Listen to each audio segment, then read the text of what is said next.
UN Televisión, Universidad Nacional de Colombia, presenta.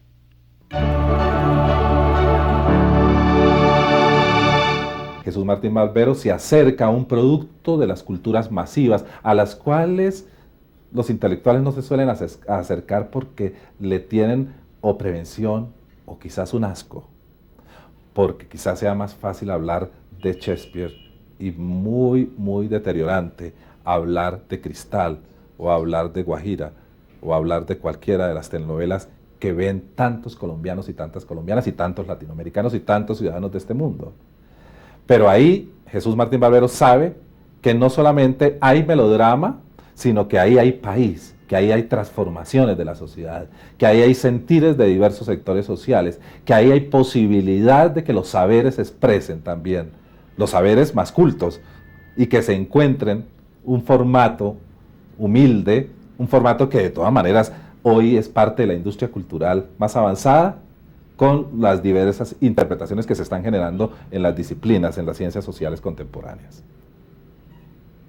Trabajos como el más reciente, como Pretextos, que ha publicado la Universidad del Valle, recoge la calidez y la fuerza de las intervenciones de Jesús Martín Barbero en sus entrevistas, en sus conferencias, sobre el papel de los medios, sobre las culturas populares, sobre lo que significa la democratización de la comunicación, sobre lo que, la importancia que tienen las políticas culturales, sobre la riqueza, la diversidad de los géneros, sobre lo que significan las discusiones entre la cultura letrada y la cultura audiovisual. Ese recorrido es un recorrido emocionante, yo creo.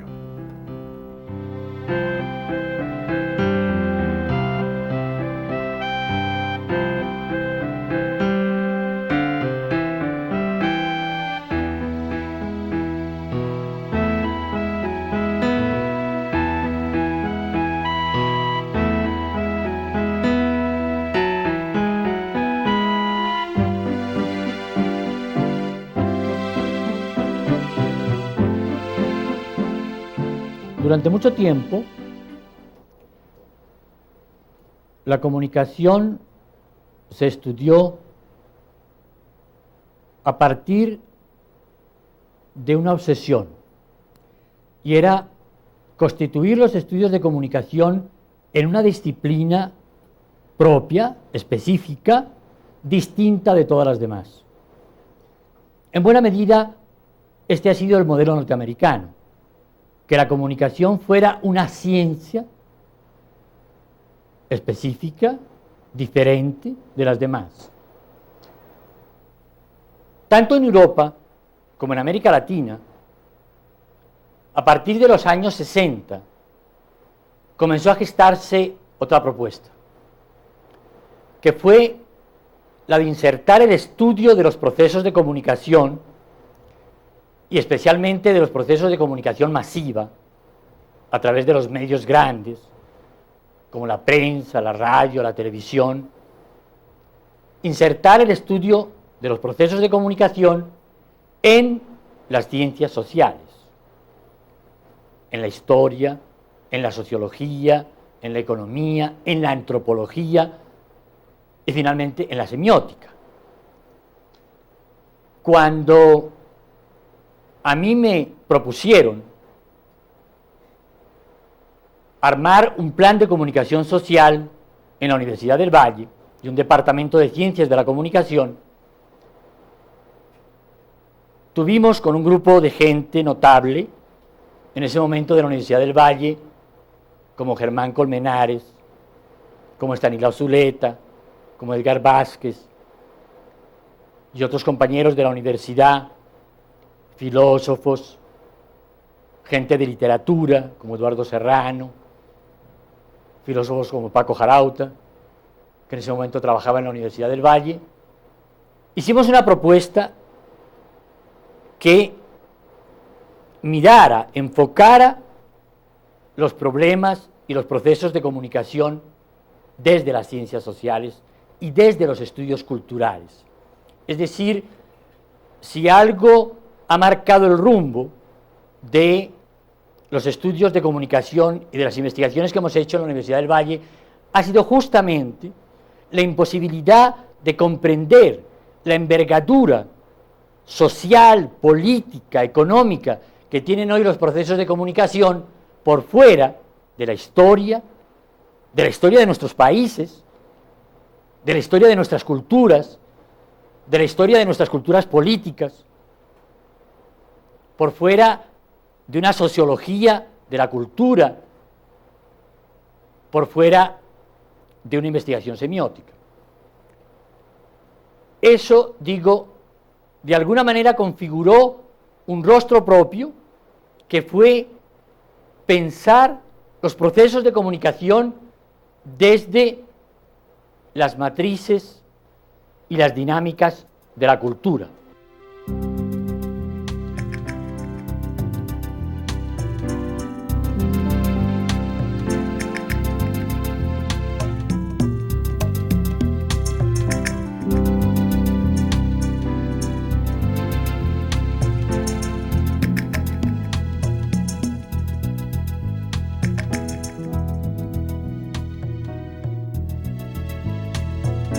De alguna manera, Rostros y Rastros,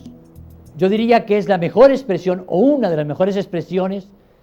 de lo que nosotros intentamos. Y que, como digo, era todo un reto para la universidad, porque era un programa semanal, era entrar en los ritmos de la producción industrial, era entrar en los ritmos, de alguna manera, de eso que los estudiantes cuando salen nos reprochan porque dicen que es tan difícil y tan distinta que es la realidad. Entonces nosotros queríamos, de alguna manera, trabajar con la realidad.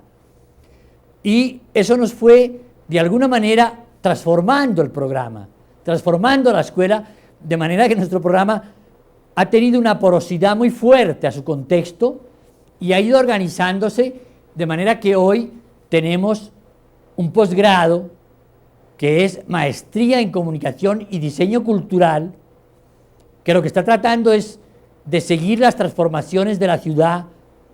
de seguir las relaciones entre cultura urbana y culturas populares campesinas y culturas indígenas,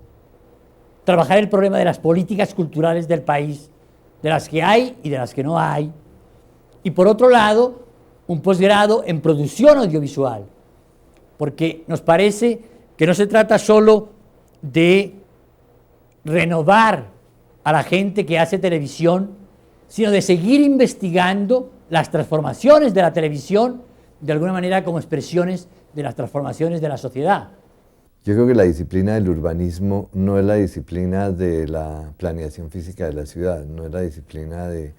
la estructuración de normas y códigos para las construcciones. Yo creo que el urbanismo es una ciencia que entiende la ciudad. Curiosamente, en el trabajo de Jesús Martín Barbero es interesante ver cómo se lee la formación de la ciudad a través de la formación de la cultura urbana. Su tema con los medios de comunicación, que realmente es el punto central de su trabajo, no se puede entender solo en el sentido de lo que representan los medios como televisión o radio, o películas o lo que uno quiera, sino cómo se genera una mentalidad urbana a través de la conexión entre los ciudadanos y los medios. Eso para mí es una parte fundamental del urbanismo. Yo creo que el trabajo de Jesús Martín Barbero ha significado un momento fundamental en el ingreso de la discusión y de la investigación de comunicaciones en lo moderno. Yo creo que veníamos más de un periodismo que fue muy interesante, por ejemplo, que fue un periodismo doctrinal, militante, de una reflexión sobre ese periodismo más de carácter historiográfico, más de hacer historia de ese periodismo. Y lo que ha hecho Jesús Martín Barbero es ubicar y darle un estatus a la problemática ya no solamente del periodismo, sino de la problemática de la comunicación. En ese sentido, su aporte fue, yo creo, definitivo para la renovación, ha sido definitivo para la renovación de la formación de comunicadores, para la definición de los currícula de comunicación en el país. Y fue muy saludable por muchos motivos. Fue muy saludable porque introdujo nuevos temas en la reflexión. temas que antes no eran, digamos, los más usuales dentro de la formación de los comunicadores. Comunicadores que, como he dicho, estaban muy marcados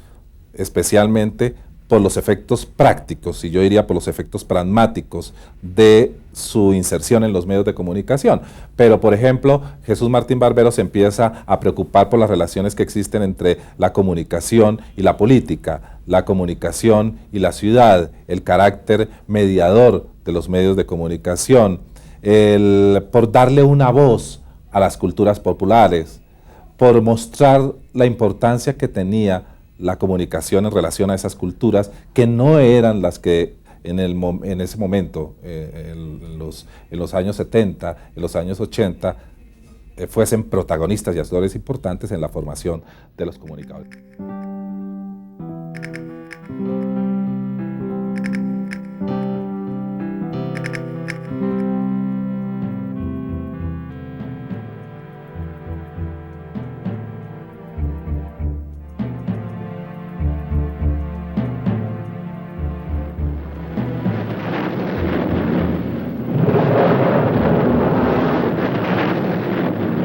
La primera imagen que yo tengo de toda mi vida, mi casa tenía 3 pisos, y la primera imagen que yo tengo es subir al piso de arriba, el agujero que había hecho una bomba en el tejado, y ver el cielo desde dentro de la casa. Es la primera imagen que yo tengo. Y digo, lo primero que me marcó muy fuertemente fue la pobreza, no en términos de mi familia, que era una familia de clase media comerciante, pero sí en términos de lo que vivía mi país y lo que vivía mi pueblo. Y lo otro que me marcó muy fuerte fue la repulsa al franquismo. Desde que empecé a saber leer y empecé a estudiar, yo sentí la asfixia intelectual.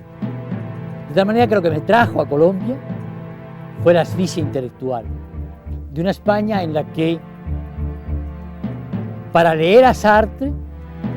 había que ir a un camerino del Teatro La Zarzuela, donde gentes de izquierda tenían una librería que nos posibilitaba encargar los libros que nosotros quisiéramos y traérnoslos de Argentina o de México, además con descuento.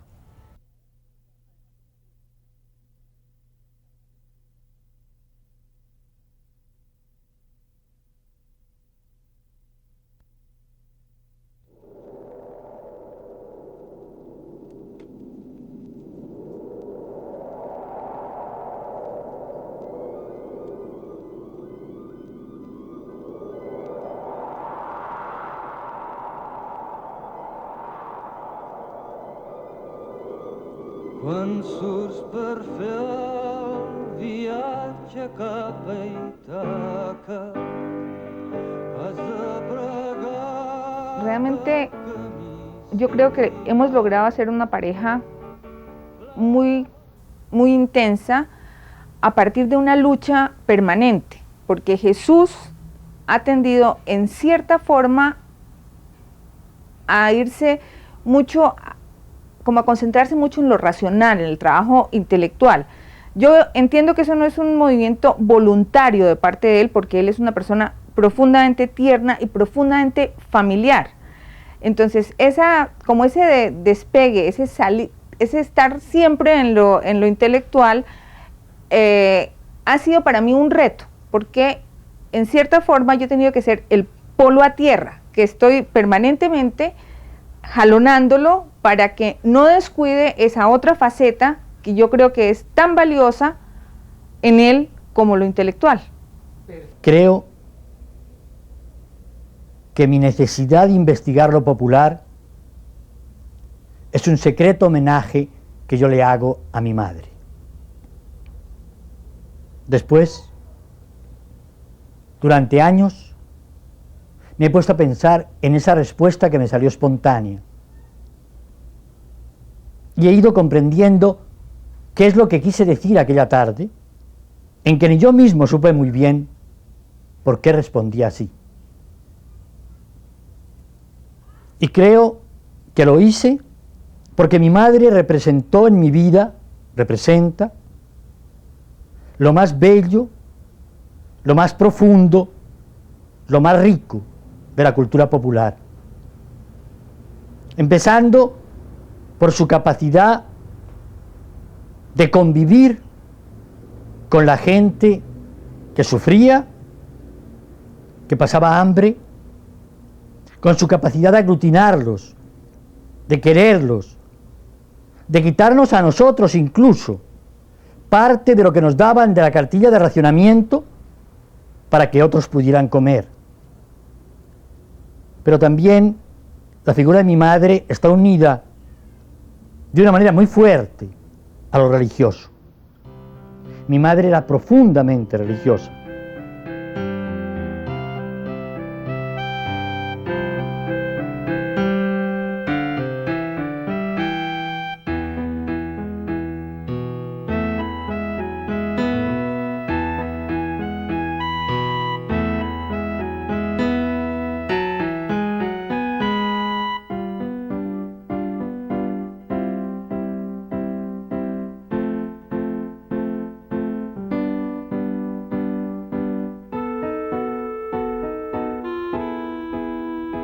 En el relato de mi vida y de mi trabajo no puedo dejar fuera a mis hijos, a Alejandro y a Olga, porque no solo me han ayudado a vivir, no solo me han llenado la vida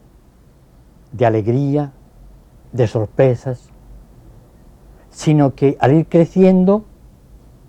me han ayudado a entender la nueva cultura de los jóvenes. Me han ayudado a aprender a convivir con una cultura que de alguna forma desafía la mía, en sus modos de leer, en la música que les gusta, en el cine que les apasiona. Hay, de alguna forma, los indígenas de otra cultura que viven junto a mí y a la vez me retan a ser respetuoso con ella. En ese sentido, no pocas veces, en algunas de mis más pomposas conferencias, he terminado hablando de mis hijos, de cómo ellos me han ayudado a respetar y a comprender este loco mundo nuevo en el que vivimos. El mundo de los jóvenes, especialmente a través de dos fenómenos. Uno, el fenómeno del rock, y el otro, el fenómeno más particular que ha significado Carlos Vives, es decir, el vallenato transformado en una música identificatoria del país a través de su proceso de volverse urbano, es decir, de romper con una identidad purista defendida por los vallenatólogos, con todo respeto, a un vallenato que va a integrar reggae del Caribe, va a integrar gaita indígena, va a integrar saxo, va a integrar batería, etc. En varios eventos, en varias cosas nos conocimos. En el magazine habíamos hecho en ese momento un trabajo un poco, digamos, experimental, en el sentido de hacer un magazine cultural, superando la visión estrecha de cultura que la asimilaba a arte, y empezamos a trabajar una visión de cultura que después trabajamos en la Gaceta de Colcultura y que ahora trabajamos en la revista Número. Entonces, allí la colaboración de Jesús con el magazine fue estrecha también. Publicábamos textos de él y de algunos de los teóricos de otros países latinoamericanos que Jesús conocía y europeos. Después de esto, cuando yo entré a Colcultura y creamos la red de comunicaciones culturales, y revivimos la revista Gaceta, hicimos todos los proyectos de la nueva televisión de Colcultura y trabajamos unos 7 proyectos en ese momento con Jesús. Hacíamos unos materiales de reflexión que enviábamos a periodistas de todo el país, creamos una sala de redacción que enviábamos materiales tanto a periodistas del país como del exterior, revivimos la sección de publicaciones de Colcultura, impulsamos una serie de encuentros a nivel nacional e internacional, trayendo gente como Elena Poniatowska de México. Y fue una relación muy rica porque Jesús es el teórico, yo he sido más práctico en el área de la comunicación, y ha sido siempre una relación que enriquece mucho. Hay que ver a Martín Barbero como un gran investigador internacional, sobre todo en América Latina. Sus trabajos son de gran reconocimiento. No es un fenómeno que se restrinja, ni se puede restringir Martín Barbero a Colombia. Es un científico de la comunicación a nivel internacional y particularmente en América Latina. Y se explica porque tiene una disciplina muy particular, es un hombre de una capacidad de trabajo gigantesca, a pesar de las limitaciones de tiempo que tiene, porque está dedicado a muchos oficios y tiene una agenda muy complicada, pues le saca todo el tiempo que considera necesario y que es indispensable para sus investigaciones. Es más bien un ejemplo a seguir, ¿no?, por parte de muchos colombianos, cómo es indispensable investigar y entender nuestra problemática de comunicaciones y de medios antes que quedarse simplemente restringido al ritmo que le ponen a uno los factores externos, los medios, los periódicos, etc. El otro país que ha influido muy fuertemente en mi trabajo y en mi acercamiento a la pluralidad y a la riqueza de América Latina y a la riqueza de su pensamiento, de su trabajo intelectual, pero que desgraciadamente por una débil barrera idiomática nos tiene completamente aislados, es el Brasil. Una concesión enormemente moderna del trabajo cultural, frente a todos los purismos, a todos los nacionalismos provincianos, a todas esas visiones romántico, folclorizantes de nuestras culturas, que de alguna manera son cómplices de la visión que tienen los turistas de nosotros, son cómplices de la visión que tienen los europeos de nosotros, ¿sí? Brasil ha sido el país que mejor ha sabido incorporar las culturas populares a la modernidad e incorporar la modernidad a las dinámicas de esas culturas populares.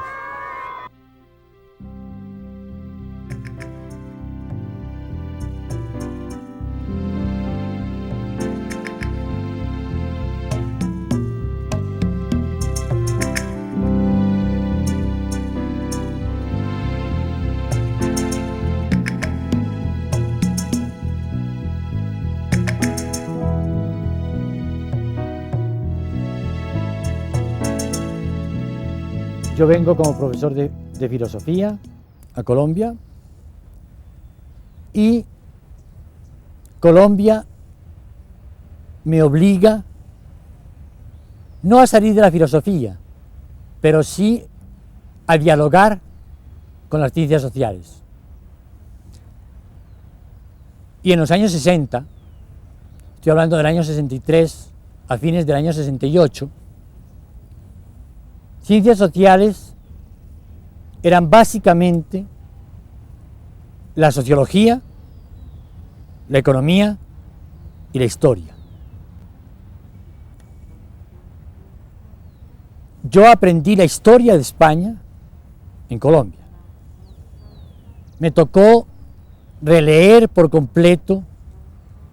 toda la historia oficial, empezando por la del descubrimiento de América, siguiendo por la historia de España y después por las imágenes que yo tenía de América Latina. Entonces, lo que era de alguna manera una necesidad vital se me convirtió después en un enclave de mi propia formación.